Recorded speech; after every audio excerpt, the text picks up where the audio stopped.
Hello' friends, আপোনাক সকলোলৈ মোৰ চেনেল ৰবীন ইনফৰ্মেশ্যনলৈ স্বাগতম জনাইছোঁ। আজি আপোনালোকক ক'ম, যদি আপোনাক কোনোবাই হাৰ্ট কৰে তেতিয়া আপুনি কি কৰিব। আপোনাক হাৰ্ট কৰা মানুহজন আপোনাৰ ফ্ৰেণ্ড, বয়ফ্ৰেণ্ড বা গাৰ্লফ্ৰেণ্ড হ'ব পাৰে। তো আপোনাক কোনোবাই হাৰ্ট কৰিলে আপুনি কি কৰিব লাগে? বেছিভাগ মানুহে কৰে কি, ইয়াৰ বদলাটো ল'ব খোজে, ইয়াৰ ৰিভেঞ্জ এটা ল'ব খোজে।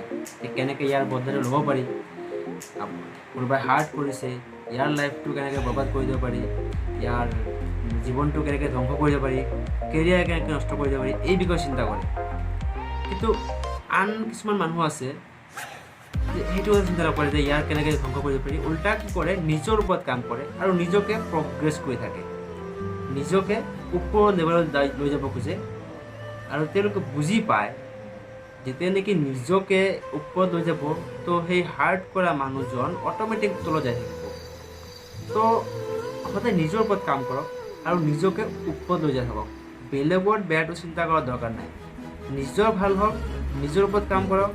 যেতিয়া নিজে ওপৰত যাই থাকিব, আপোনাক হাৰ্ট কৰা মানুহজন অট'মেটিক তলত যাই থাকিব। আপুনি নিজৰ ওপৰত অনেষ্ট থাকক, নিজৰ ওপৰত লয়েল থাকক।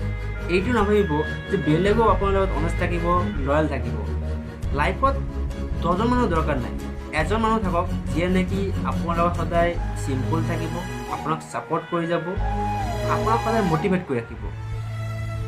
সেইকাৰণে কাৰোৰ ওপৰত বিশ্বাস, কাৰোৰ ওপৰত ভৰসা কৰি নাথাকিব। সদায় নিজৰ ওপৰত লয়েল থাকক আৰু নিজৰ ওপৰত বিশ্বাস ৰাখক। নিজে ওপৰৰ পিনে কেনেকৈ যাব পাৰি সেই বিষয়ে চিন্তা কৰি কাম কৰি যাওক। যদি আপোনাৰ লগত কোনোবা ফ্ৰেণ্ড, বয়ফ্ৰেণ্ড বা গাৰ্লফ্ৰেণ্ড জাষ্ট নামতেহে আছিল, কিন্তু তেনেকুৱা কোনো ধৰণৰ কেৰেক্টাৰ, কোনো ধৰণৰ ভাৱ, কোনো ধৰণৰ ফিলিংছে নাছিল, তো তেনেকুৱা মানুহ আপোনাৰ লাইফত থকাতকৈ নথকাই ভাল ন। অকলে থাকক, অকলে থাকক আৰু বহুত সময় পাব। অকলে থাকিলে বহুত সময় পোৱা যায়। নিজৰ লাইফত কিবা এটা কৰিবৰ কাৰণে যথেষ্ট সময়ৰ দৰকাৰ। এবাৰতে সকলো সম্ভৱ নহয়, যথেষ্ট সময়ৰ দৰকাৰ। সেইকাৰণে অকলে থাকিলে যিখিনি সময় পোৱা যাব, কোনোবাৰ লগত ৰিলেশ্যনত থাকিলে, কোনোবা ফ্ৰেণ্ড চাৰ্কেলৰ মাজত সদায় টাইম দি থাকিলে সেইখিনি সময় আপুনি কেতিয়াও নাপায়। সেইকাৰণে অকলে থাকক, অকলে থাকি নিজকে ষ্টাব্লিছ কৰক।